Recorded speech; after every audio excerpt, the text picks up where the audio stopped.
नमस्कार, मैं अमरजीत कुमार। आज के इस क्लास में जो हम लोग पढ़ेंगे वो है जो भारतीय संविधान का जो क्लास चल रहा है उसी सीरीज को आगे बढ़ाते हुए आज का हमारा चैप्टर होगा मौलिक अधिकार। इससे पहले हम लोग नागरिकता पढ़ चुके हैं, उद्देशिका पढ़ चुके हैं, भारतीय संवैधानिक विकास क्रम पढ़ चुके हैं। तो वो सभी वीडियो अगर आपने नहीं देखा है तो उसे भी आप जरूर देख लेंगे। और आज की क्लास में हम लोग मौलिक अधिकार पढ़ेंगे जो कि पूरी की पूरी एकदम गहरी यानी कि डीपली हम लोग पढ़ाई करेंगे। तो वीडियो में लास्ट तक बने रहेंगे और पूरे एक पॉइंट को हम जो लिख पाएंगे उसको आप अपना नोट्स जरूर तैयार कर लेंगे। तो आइए देखते हैं आज का क्लास में क्या कुछ विशेष है। चलिए जी, आ गए सब लोग? कोई छोटे भी? आवाज सबको क्लियर है?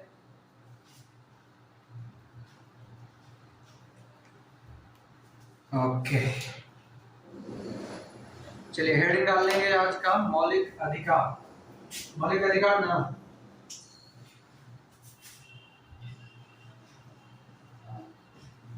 मौलिक अधिकार, फंडामेंटल राइट जिसको बोलते हैं। आगे हमको इंग्लिश आता नहीं है इसलिए हम उसको लिखेंगे, बस खाली बोल दिए हैं किसी को फंडामेंटल राइट बोला जाता है। वो फंडामेंटल ड्यूटी होता है जो इसके बाद पढ़ेंगे, ठीक है। तो आइए समझेंगे आज का क्लास में हम लोग मौलिक अधिकार को, आखिर होता क्या है मौलिक अधिकार। तो सबसे पहले अगर मौलिक अधिकार का बात करें तो यहाँ पर इसका डेफिनेशन समझिए, ये आखिर होता क्या। अधिकार की अगर हम बात करें तो यहाँ पर एक शब्द लिखा हुआ है हमारा मौलिक, है ना, अधिकार। और यहाँ पर मौलिक जो है इसी को हम मूल भी कहते हैं, यानी कि हमारा बेसिक जो है। तो अधिकार का मतलब होता है वो सभी चीज जो आप अपने ऊपर अप्लाई कर सकते या उसको आप फॉलो कर सकते। मान लिया जाए आपके पास कोई एक कपड़ा है, ठीक है, आपका कोई कपड़ा है और वो कपड़ा आपको अगर पापा ने दिलवाए हैं तो वो कपड़ा पर अधिकार सिर्फ आपका है, वो कपड़ा पे अधिकार सिर्फ आपका है। बाकी उस कपड़ा को आपकी बहन या आपकी भाई पहनना चाहेगा, आप पहले उसको दो गुस्सा मारिएगा, उसके बाद छीन करके कहिएगा ये मेरा, ठीक है। तो उसी प्रकार से अधिकार अगर हम संवैधानिक रूप में बात करें भारतीय संविधान के अंतर्गत, तो जब हमारे संविधान निर्माणकर्ता तरह तरह के विभिन्न देशों में घूमे तो वहां पर उनको एक कंट्री गए हुए थे अमेरिका। अमेरिका में जब गए तो वहां पर उनको एक पॉइंट दिखाई दिया, उसे कहा गया मौलिक अधिकार। उसी मौलिक अधिकार को उसमें कुछ परिवर्तन करके भारत के नागरिकों के अधिकारों को समझते हुए, जो कि भारत के नागरिक को एक जरूरत के हिसाब से उसको अधिकार दिया जाना चाहिए, इसीलिए हमारे संविधान के अंतर्गत एक चैप्टर जोड़ा गया, एक पॉइंट जोड़ा गया जो कहलाता है मौलिक अधिकार। यानी कि अगर हम डेफिनेशन रूप में कहें तो कह सकते हैं कि भारतीय संविधान के अंतर्गत भारत के नागरिकों के लिए उसकी जरूरत के अनुसार जो कुछ भी अधिकार है उसका वर्णन भारतीय संविधान में अगर किया गया हो उसे ही हम मौलिक अधिकार कहते हैं। यहाँ तक क्लियर है आपका मौलिक अधिकार का डेफिनेशन। ये आपका बेसिक पॉइंट था। अगर आपसे कभी कोई पूछ ले कि आखिर मौलिक अधिकार होता क्या है, तब आप उस अनुसार किसी को समझा सकते, ठीक है। और बाकी वैसे डेफिनेशन में नहीं समझे तो कोई ठेठ भाषा का कोई भी एग्जांपल दे करके समझा दीजिए। अगर कोई बूढ़ा व्यक्ति पूछ ले और वो बूढ़ा व्यक्ति अगर वो डंडा पे चल रहे हो, लाठी पे, ठीक है, किस पे, लाठी पे, तो उनको कहिएगा कि बाबा ये जो तुम्हारा लठिया हो, ये लठिया अगर लेकर के हम भाग जा रहे हैं, ठीक ना, ये लाठी लेकर के अगर हम भाग जा रहे हैं तब आप हमको दूरिये से गाली दीजिएगा और कहिएगा कि लाठी हमर है। क्या कहिएगा? वो लाठी हमर है। तो वही लाठी जो आपका है वही हमारा मौलिक अधिकार है, यानी कि आपका अधिकार का वो लाठी है, ठीक है। तो वो ठेठ भाषा में आपके सामने जो जैसा प्रश्न पूछे, यानी कि उम्र के हिसाब से उनको उस भाषा में आप अपना डिफिनेशन समझा सकते हैं मौलिक अधिकार। और जब अगर बोलेंगे कि संवैधानिक रूप से जो हमारा किताब में लिखा, जैसे 3 इडियट में नहीं है, 3 इडियट देखे हैं ना, कौन को देखे, उनको देखें, कोई नहीं। थ्री इडियट जो है, थ्री इडियट में वो पूछता है ना व्हाट इज मशीन, पूछता है, बोलिए नहीं,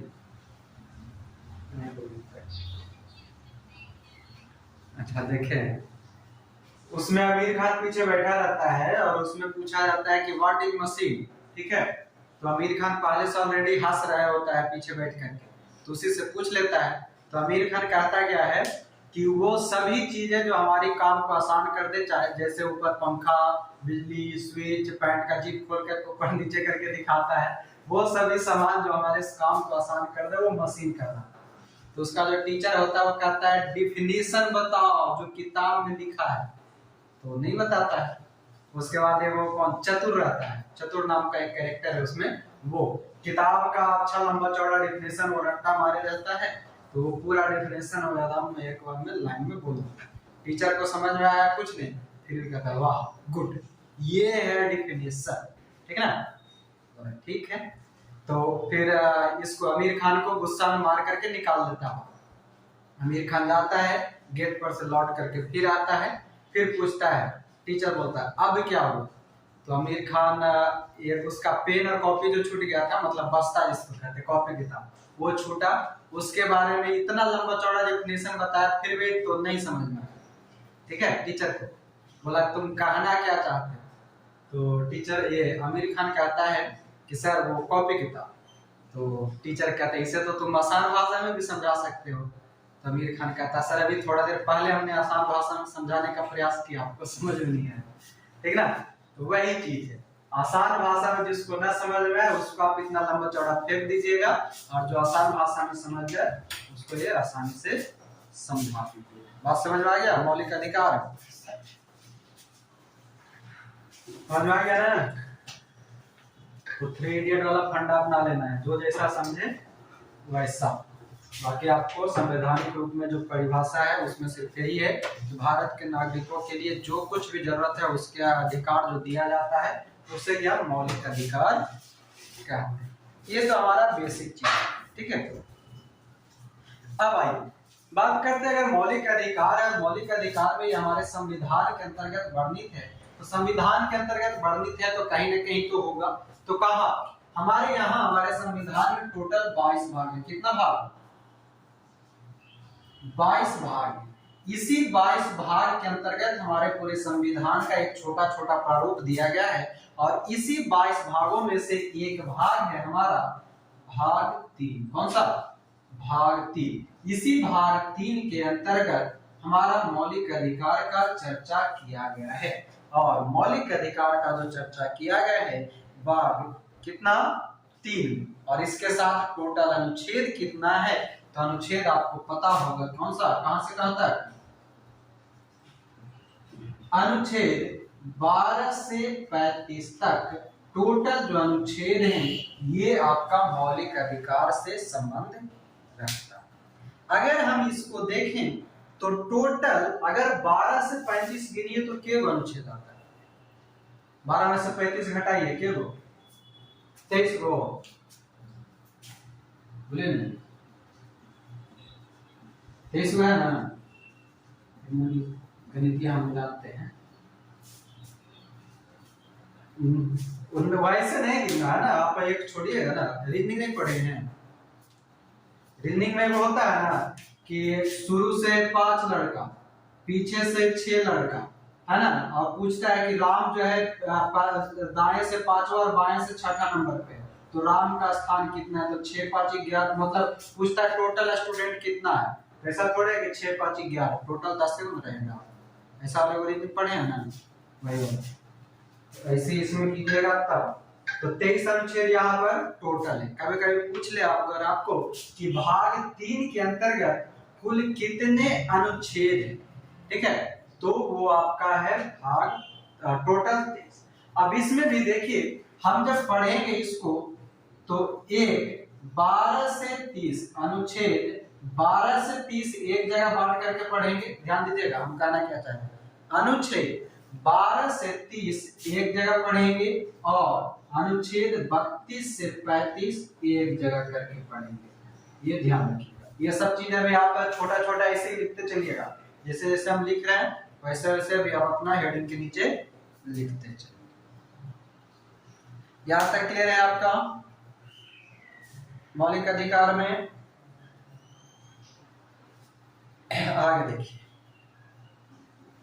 भाग 3। भाग 3 को हम लोग मैग्ना कार्टा कहते हैं। भाग 3 को भारतीय संविधान का भारत का अधिकार पत्र भी कहा जाता है। तो लिख लेंगे यहीं पर भाग 3 को भारत का अधिकार पत्र, क्या कहेंगे? अधिकार पत्र। इसी को हम कहते हैं मैग्ना कार्टा। क्या कहेंगे? भारत का अधिकार पत्र, भारत का मैग्ना कार्टा। यहां तक क्लियर?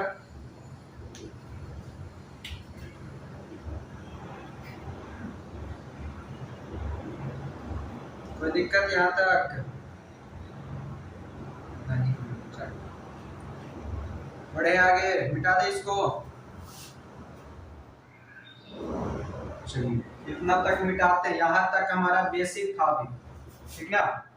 अब देखिए भाग 3 पढ़ लिया, अनुच्छेद 12 से 35 पढ़ लिए, 23 अनुच्छेद टोटल हो गया। इसको हम भारत का अधिकार पत्र का एक पॉइंट लिखिए, यहीं पर लिख लीजिए, उसके बाद मिटा। मौलिक अधिकार में, मौलिक अधिकार में संशोधन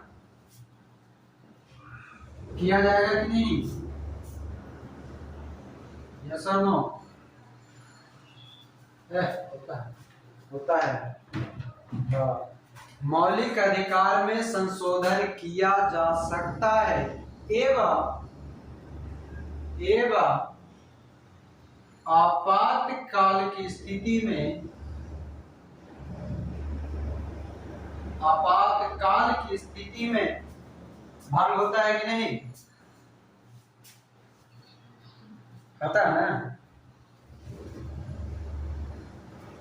आपातकाल की स्थिति में अनुच्छेद 20 और 21 को छोड़कर सभी अनुच्छेद, बाकी सभी अनुच्छेद स्वतः ही भंग हो जाता है। बात समझ गए? बाकी बात करेंगे, मन में अगर सवाल होगा कि 20 और 21 क्या है तो अभी वो सब हम इसमें अभी पढ़ेंगे, ठीक है। इसलिए खाली इसको एक पॉइंट करके अभी आप ऊपर में लिख लीजिए, डायरेक्टली जो आपसे प्रश्न पूछता है इसलिए इसको ऊपर में ही लिखवा। अब आइए, जैसा कि अभी हमने कहा, यहाँ पर एक पॉइंट अभी हमने पढ़ा कि मौलिक अधिकार में संशोधन किया जा सकता है ना। कुछ लोगों ने कहा किया जा सकता है, कुछ लोगों ने कहा नहीं किया जा सकता। आइए आपको दिखाते हैं ट्रेलर क्या है कि हुआ है कि नहीं। आपको पता होगा कि मौलिक अधिकार में, लिखते चलेगा साथ में, ठीक है, टाइम न देना लिखेगा। मौलिक अधिकार में सुनिएगा, लिखिएगा और समझिएगा, एक साथ पूरा ज्ञानेंद्रिय खोल। मौलिक अधिकार में पहले कुल 7 अधिकार हुआ करते थे, कुल 7 अधिकार होता था। लेकिन क्या नंबर था? 74, हाँ नहीं 44वां संविधान संशोधन, 44वां संविधान संशोधन 1978 के द्वारा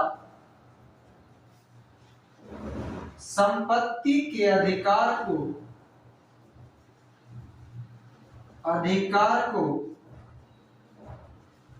मूल अधिकार से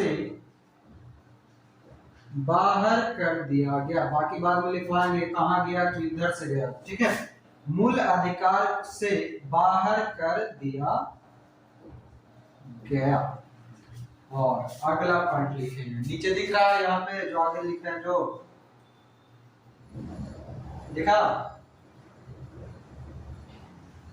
वर्तमान में, सुन लीजिए नहीं दिख रहा है तो, वर्तमान में मौलिक अधिकार की संख्या, मौलिक अधिकार की संख्या कुल कितना, 6 है। वर्तमान में मौलिक अधिकार की कुल संख्या 6 है।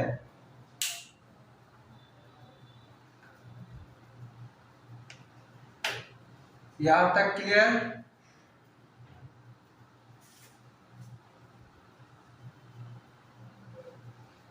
हो गया ना?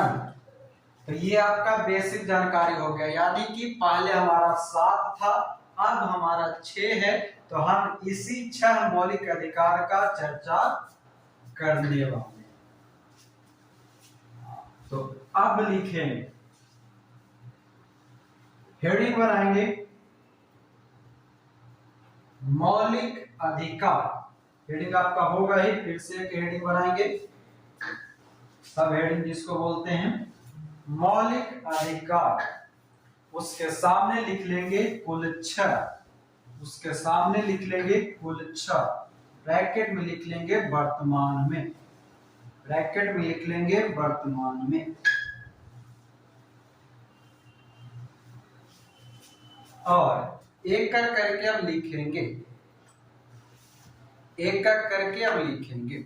मौलिक अधिकार लिख लिए होंगे ऊपर में,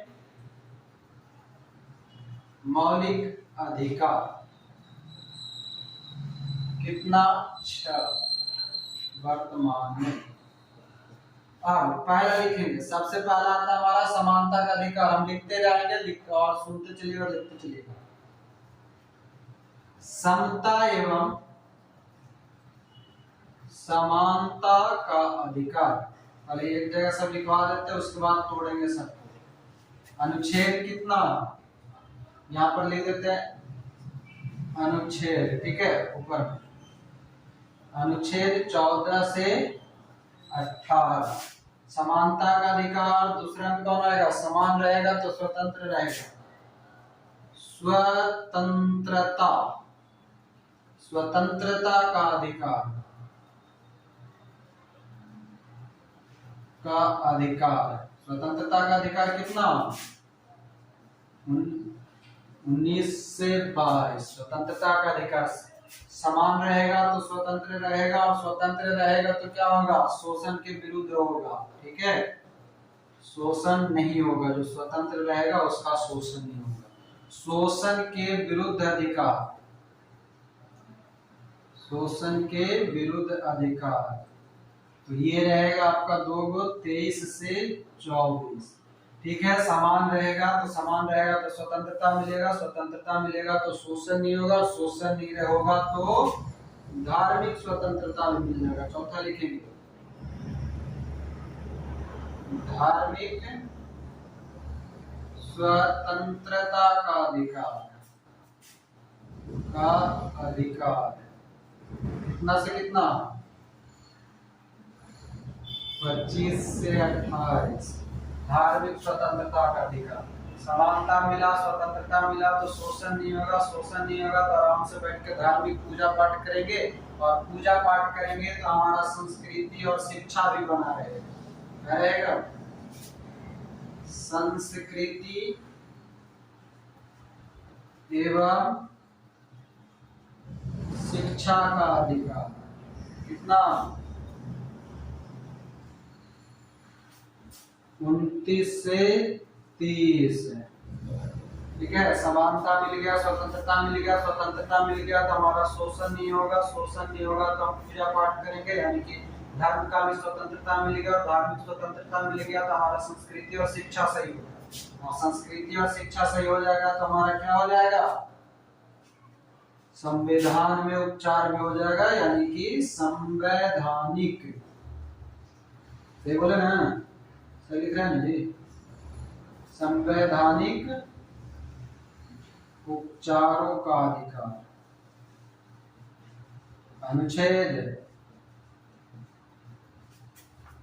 अनुच्छेद 32। क्लियर है? अनुच्छेद 32। मन में सवाल आया होगा तो बाकी के 3 को कहाँ मिले गुरु जी? किनकर मन में सवाल आया? कोई कहना सब बोलेगा कोई? तो हमें पूछे तब बोले।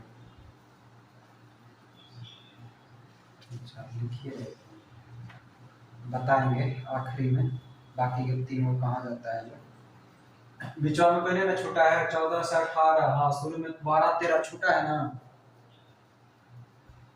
हाँ बोलिए।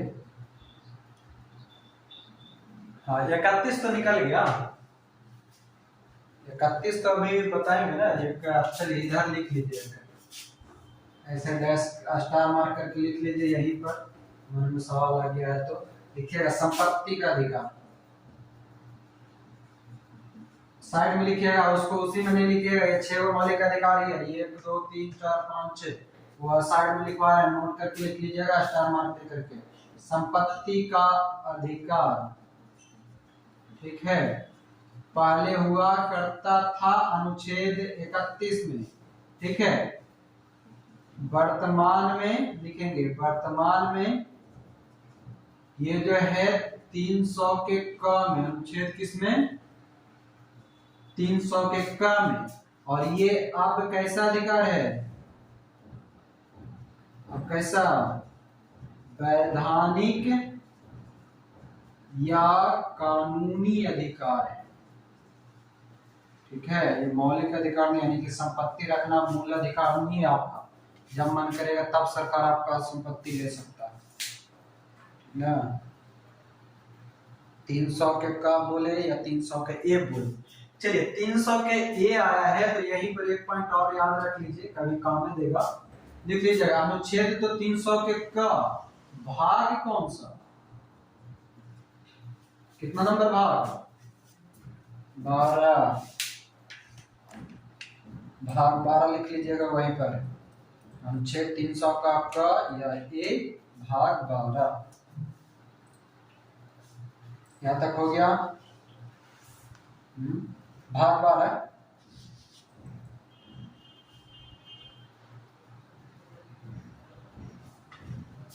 संपत्ति का अधिकार पहले अनुच्छेद 31 में होता था, ठीक है। पहले अनुच्छेद 31 में था, वर्तमान में अनुच्छेद 300 के क में है, भाग 12 में। और पहले संपत्ति का अधिकार मौलिक अधिकार था, अब ये एक तरह का वैधानिक या कानूनी अधिकार है। बात समझ गए? ओके चलिए अब एक एक करके ये अधिकार पहले हम लोग पढ़ लेते हैं। बाकी मन में सवाल के अनुसार आपका अनुच्छेद यहाँ पर 12 13 छूटा हुआ है ना। इसको हम लोग अगले क्लास में वो आखिरी में लिखवाएंगे नोट करके, ठीक है।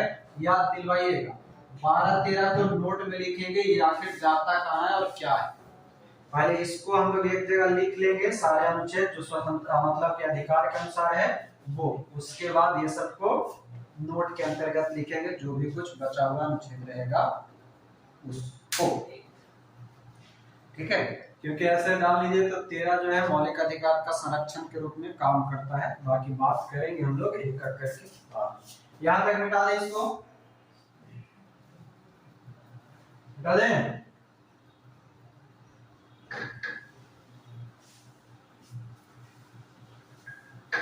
आगे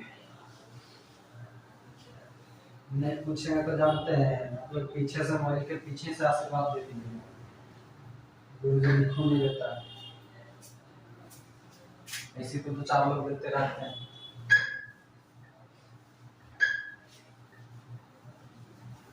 चलिए अब आपका सबसे पहला कौन सा है? समता एवं समानता का अधिकार। तो यहां से अब एक एक करके अनुच्छेद लिखेंगे। सबसे पहले यहाँ पर कौन सा है लिखेंगे? हेडिंग में डाल लीजिएगा इसको, पहले हेड डालिए समानता एवं समता एवं समानता का अधिकार अनुच्छेद 14 से 18। पहले ये हेड डालिएगा, समता एवं समानता का अधिकार अनुच्छेद 14 से 18, और उसके बाद पहला लिखिएगा अनुच्छेद 14, ठीक है, अनुच्छेद 14, और इसमें लिख लेंगे अनुच्छेद 14 क्या है, कानून या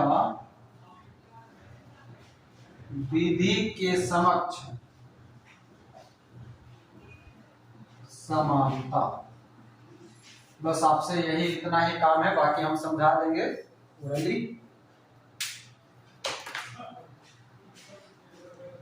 ठीक है। पहले सब लिख लीजिए 18 तक, उसके बाद ओरली एक बार समझा देंगे कौन क्या करता है। अनुच्छेद 15 दूसरा लिखेंगे, अनुच्छेद 15 क्या कहता है, अनुच्छेद 15 में धर्म, मूलवंश, जाति, लिंग ये सभी के रूप में धर्म, नस्ल, जाति, लिंग, मूलवंश, मूलवंश ना, धर्म, नस्ल, जाति, लिंग, मूलवंश के आधार पर विभेद से रोक,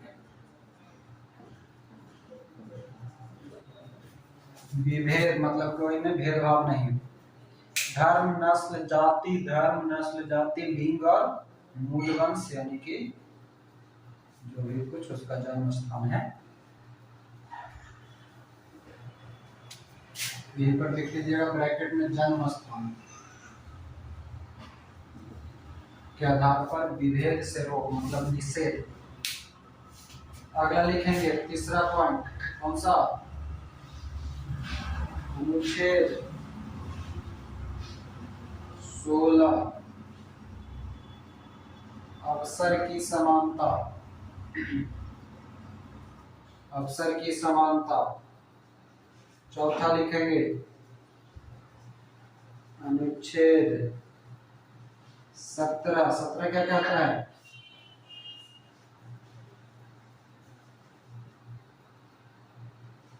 बोलिए, अस्पृश्यता का अंत।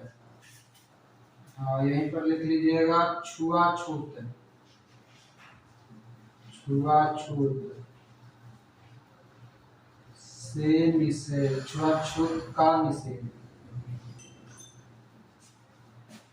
निषेध या अंत। अगला अनुच्छेद 18 क्या कहता है, उपाधियों का अंत, ठीक है, अनुच्छेद 18 उपाधियों का अंत। जल्दी से इसको लिखिए फिर समझाते हैं ये चार। अनुच्छेद 17 में लिखेंगे 1955 के, लिखेंगे पहला पॉइंट 1955 के अस्पृश्यता निवारक अधिनियम, 1955 के अस्पृश्यता अपराध या निवारक अधिनियम, 1955 के अस्पृश्यता निवारक या अपराध, बहुत ही इंपॉर्टेंट है, ठीक है। 1955 के अस्पृश्यता निवारक या अपराध अधिनियम, अधिनियम के द्वारा, आगे अब लिखिएगा बोल देते हैं, 1955 के अस्पृश्यता निवारक अपराध अधिनियम के द्वारा अस्पृश्यता को, अस्पृश्यता को, अस्पृश्यता को दंडनीय अपराध घोषित किया गया। क्या किया गया, अस्पृश्यता को दंडनीय अपराध घोषित किया गया। मतलब कि आप किसी से छुआछूत की बीमारी नहीं ले सकते। बीमारी मतलब वो नहीं, मतलब ऊंच नीच वाला जो कास्टली जो चलता है वो आप नहीं कर सकते। अगला एक और लिखेंगे इसी में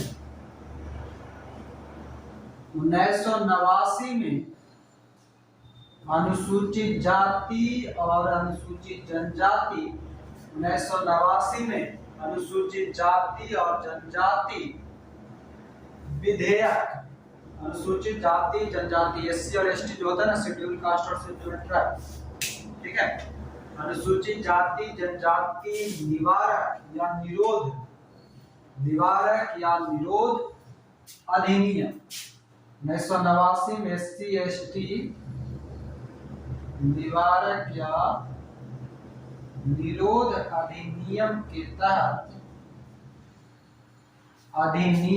तहत इस पर रोक लगाया गया, यानी कि निषेध किया गया, इस पर रोक लगाया गया, यानी कि एससी एसटी वालों पर से भी कोई भेदभाव नहीं किया जा सकता। ये हो गया।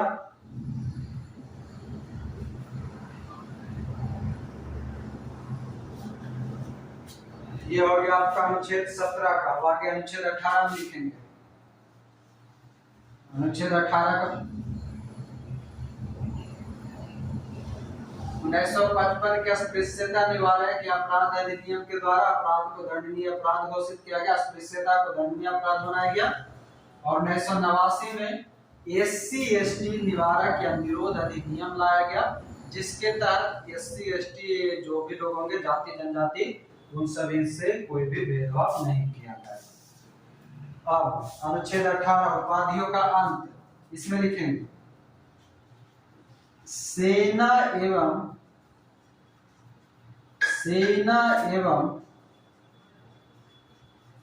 शिक्षा के अलावा,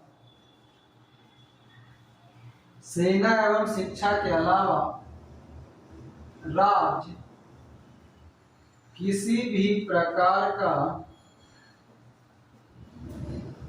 उपाधि नहीं दे सकता है,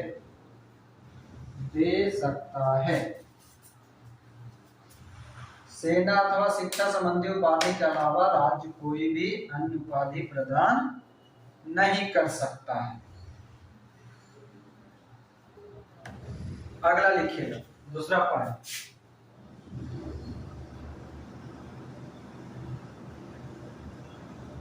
किसी भी प्रकार का उपाधि नहीं दे सकता है राज्य, ठीक है।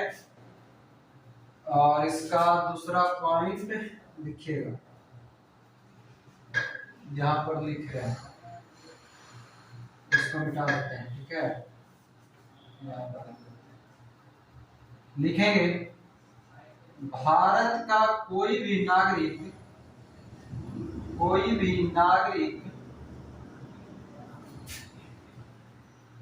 भारत का कोई भी नागरिक राष्ट्रपति के अनुमति के बिना किसी अन्य देश से उपाधि नहीं ले सकता है। भारत का कोई भी नागरिक राष्ट्रपति के अनुमति या आज्ञा के बिना विदेशी राज्य या किसी अन्य देश से कोई उपाधि नहीं ले सकता है। अन्य देश से उपाधि नहीं ले सकता है, नहीं ले सकता है या स्वीकार कर सकता है।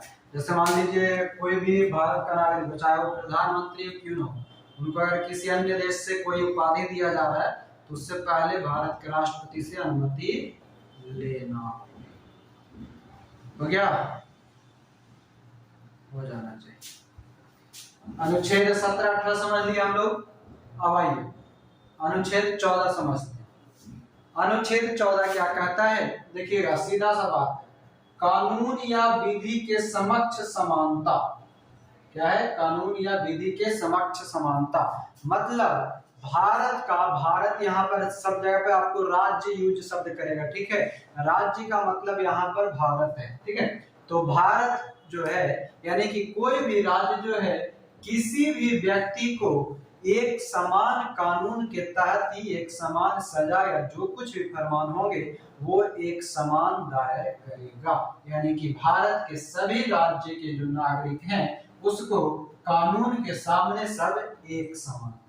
दूसरा क्या कहता है अनुच्छेद 15 कि धर्म, नस्ल, जाति, लिंग, जन्म स्थान के आधार पर किसी से भेदभाव नहीं किया जाएगा। यानी कि चाहे वो सरकारी नौकरी का पद हो या किसी भी तरह का किसी भी राज्य का व्यक्ति कहीं पर भी जाए उसमें इन सभी कारण से कोई भेदभाव नहीं किया जाएगा। वो हमारा संविधान का था। वो अलग बात है कि हर एक जगह पे भेदभाव होता रहता है मगर संवैधानिक रूप से भेदभाव करने का कोई अधिकार किसी भी नागरिक को नहीं। तीसरा है हमारा अनुच्छेद 16 अवसर की समानता। यानी कि भारत का कोई भी नागरिक जो योग्य है सरकारी नौकरी में वो अपने अवसर के अनुसार उसको समानता दिया जाएगा, योग्यता के अनुसार समानता दिया जाएगा। उसे ही हम क्या कहेंगे, अवसर की समानता कहते हैं। यानी कि सभी पदों पर चाहे उच्च पद हो निम्न पद हो सब पर हर एक वर्ग के लोग जा सकते हैं। अनुच्छेद 17 अस्पृश्यता का अंत या छुआछूत का निषेध। यानी कि छुआछूत यानी कि कोई किसी से भेदभाव नहीं करेगा, अभी हमने समझा दिया। और 18 उपाधियों का अंत है। यानी कि आप कहीं से भी किसी से यूं ही उपाधि नहीं ले सकते। यहां तक में कोई दिक्कत किन्हीं को?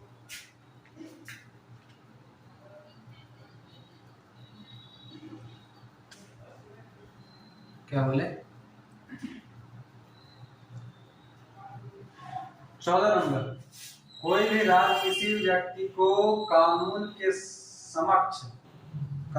समक्ष या कानून द्वारा समान संरक्षण से वंचित नहीं कर सकता। जितना बार बोल उतना वाला बोलेंगे ना, इसलिए लिख लीजिए विधि के समक्ष समानता से वंचित नहीं करेगा। तो अनुच्छेद 14 से 18 हमारा कंप्लीट होता है, ठीक है। और इसको यहीं पर रखेंगे आज के क्लास को। कल हमारा अधिकार समाप्त हो जाएगा, ठीक ना। कल बढ़िया से तैयार होकर आइएगा सज धज के, तो बाकी के बचे कुछ अनुच्छेद खत्म कर देंगे कल। 5 अधिकार बच गया है, छोटा छोटा है, एक पॉइंट में खत्म। मौलिक अधिकार में अभी तक में जितना हुआ उसमें कोई परेशानी, जितना हुआ उसमें न कि बहुआ क्या वैसे पहले मंगवाइएगा नहीं, जितना हुआ है उसमें बताइए।